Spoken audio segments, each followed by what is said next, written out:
Hi Stampin' Friends, it's Chris Slogar from BuckeyeInklings.com, and I want to show you this project that we did on Facebook Live this week. I wanted to have a YouTube video so it's easy to reference for these purse favors. Okay, I've made it here with different patterns from our new annual catalog this year. Magnolia Lane, Mosaic Mood, and Come Sail Away. And each one is made from a 6-inch square of designer paper and opens to a little pouch where you can put candy. I love how these sea salt caramel match this paper so well. You can put candy in there. A gift card will fit. You can also do like a lip balm, and it's a cute little purse for that item. So I also want to have a little discussion about altering the size if you need to. So the two most common sizes that I make are this one and this one that I've been making for craft shows. Both of them start from a 6-inch square of designer paper, and they're both 1 inch wide at the bottom. So the difference, I have some sample Ghirardellis in there as well. The difference between the two are the amount of paper that you fold in when you create the pouch. Okay, so in this case, we folded in 1 1/4 inches, and it doesn't quite meet in the middle, and the purse is wider. On this one, we folded in 1 1/2 inches, and they do meet in the middle, and the pouch is made the same way. The difference is, of course, the width, because we folded more in. So this comes out to be 3 inches wide. And then the side height matches that 1 1/2 inches. Okay, so whatever the amount is you fold in, that will also be your side height. So in this case, the side height is 1 1/4 inches. It's a little shorter than that one. Okay, so very similar. When you get this fold down, you can think about modifying the bags to fit what you'd like to hold. Like the tea bags don't fit as well in this size. So I'm going to show you, as we make this one, a narrower version as well. And when you make the bottom narrower, you pick up that difference. If you're using a 6-inch square, as I'm going to, you pick up that difference in height. So the narrower one will be just a little bit taller because I'm taking that dimension out of the base width. Okay, so let's get started. 6-inch square of designer paper, and we're using Magnolia Lane. Now, we are going to score, this is for the 1 inch wide version. We are scoring at 1 1/4 and 4 3/4, okay? Because that is 1 1/4 from the edge. All right, now for the base dimension, we're going to turn the paper, and we want a 1 inch wide base in this case. So we are going to score at 2 1/2 and 3 1/2. And that difference is 1 inch. And it's centered at the bottom of the purse, okay? So to make my narrower version for the tea bag, let me just do that as well. We are going to make the same folds on the side, okay? So I'm going to score at 1 1/4 and 4 3/4, okay, for that width. Now, when I turn it and score for the base, and I only want this to be 1/2 inch wide, we are going to score at 2 3/4 and 3 1/4. Okay, so that base is only a 1/2 inch wide, and the sides will be taller because of that. Okay, let me show you how to fold these, and you'll do this in either case the same way. So I'm going to burnish on all those score lines. And then it's sort of like a tic-tac-toe board. I mean, not an equal tic-tac-toe board, but the piece at the center of the side is going to be the side of the purse, okay? And that piece does not get folded. Okay, so this will be the side of the purse, and I need a diagonal fold here in order to make the side stand up around the purse. Okay, let me just put, here's my fold point for the start of that diagonal. I'm going to put my fingernail there and then take this score line and match it up to the adjacent score line here. Okay, and this is what creates the pouch. Okay, so I'm pressing that diagonal in place. This is the side of the purse. We're not folding into that, but we do need the other side to fold up the same way. So I'm going to do the same thing. I'm taking the score line on that side of the purse side, and I'm matching it to the other score line. Okay, and I'm pressing that diagonal. And in that way, we're creating the pouch there. And then we need to do that on the other side. Again, keep in mind that you're not folding a diagonal through this section, and that will help you understand which way you need to go. Okay, so from the side of the purse side, you're folding and making a diagonal in the section adjacent to that. Okay, so, and then you're going to press down that diagonal. And then on the fourth one, we need to do the same thing, the fourth side. And we're pressing, each time we're pressing that diagonal in place. Okay, so keep in mind when you start to fold these until you get this down, this side piece will not have any diagonal through it. The diagonals come adjacent to that piece. That will be the purse side.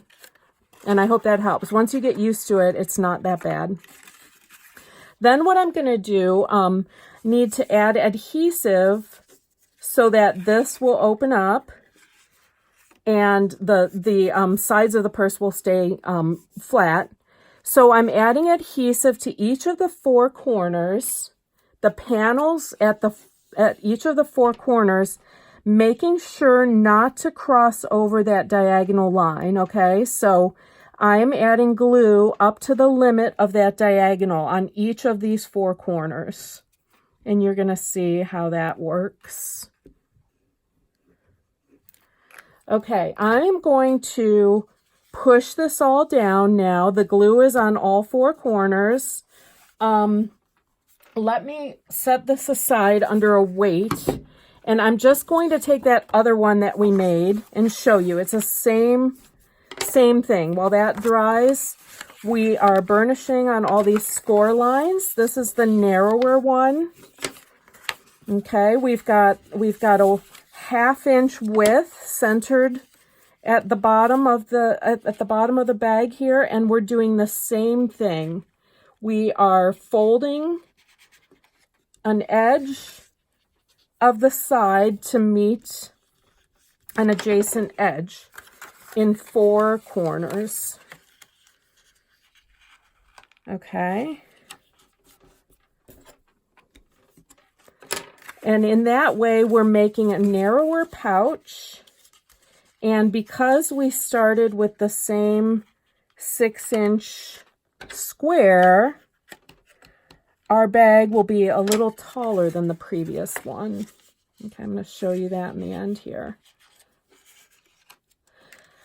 Now, not to blow your mind, but of course, you don't have to start with a 6-inch square. It's just very efficient, and I just want to show you how you can modify the sizes with the 6-inch square. Okay, again, four corners, adding adhesive just to the limits of that diagonal on the outermost, panel of each corner, and going to fold that down. Okay, we'll let that one dry a second. Okay, back to this one now, which matches this sample. You can see now, because we don't have glue beyond this diagonal, the pouch is free to fold up into position. Okay, now to decorate the purse, I'm not going to do everything, but I'll just show you how I like to make my handles. I have 1-inch strips that are scored in half at a 1/2 inch. So I'm just applying those to the edges of my purse.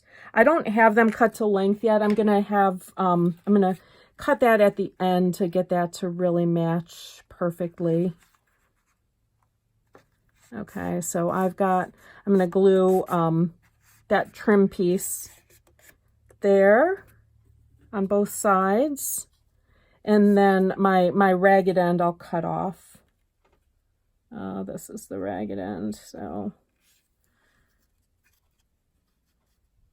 get this one down too.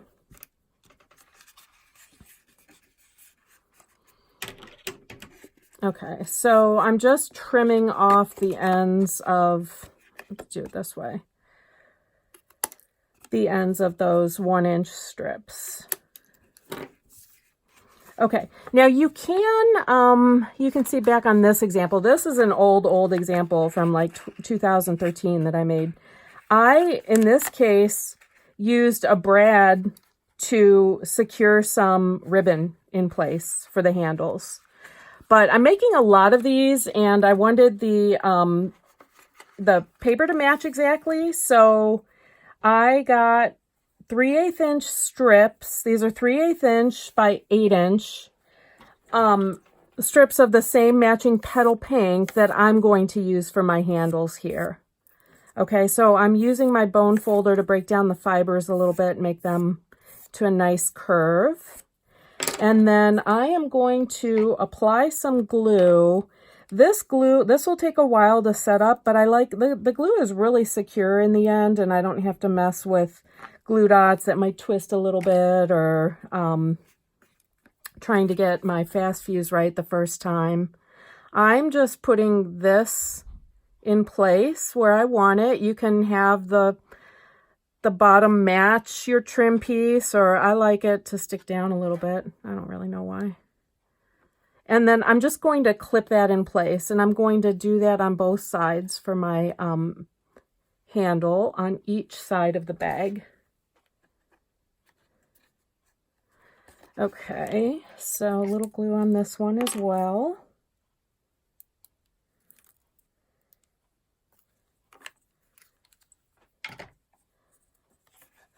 And I just have some clothespins handy.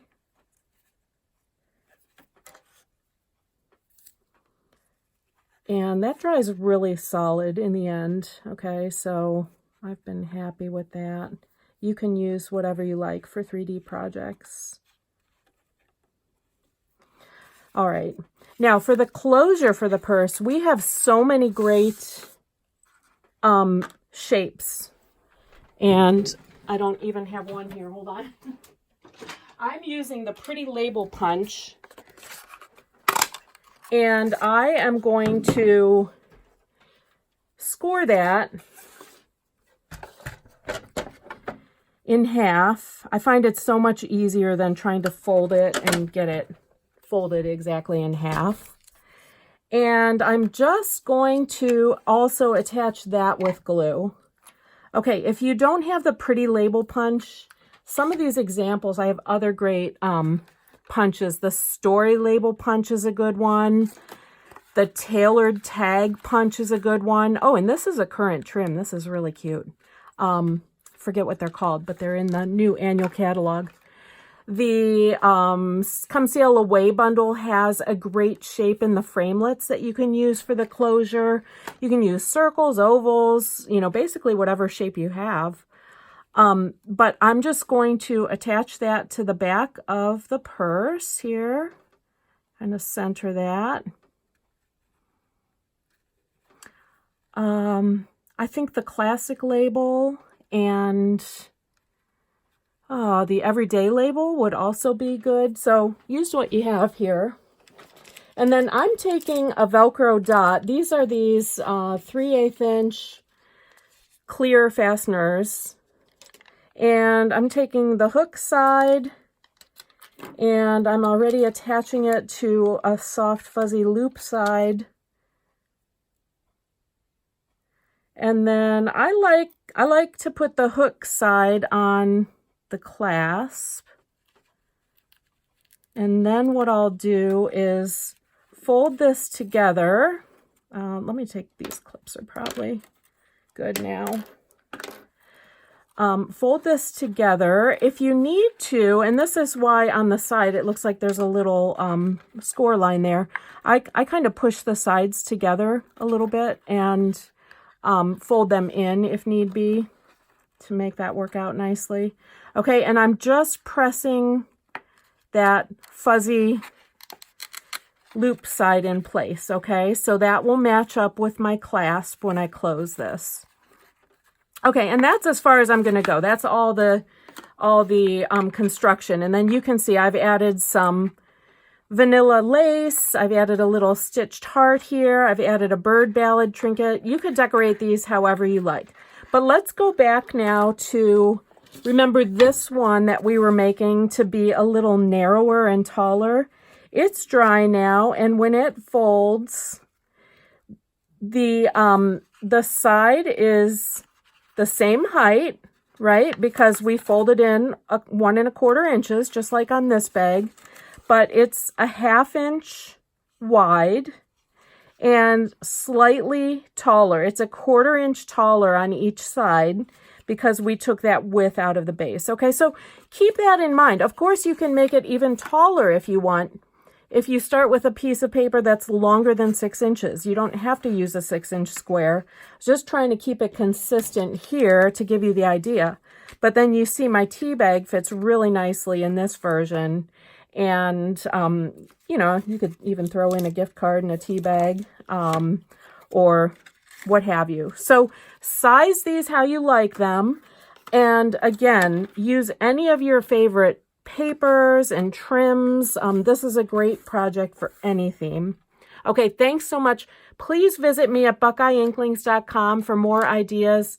And if you need any of the products that you see me use, I have an online store there. I would greatly appreciate your help and support there. Okay, thanks so much. Have a great day.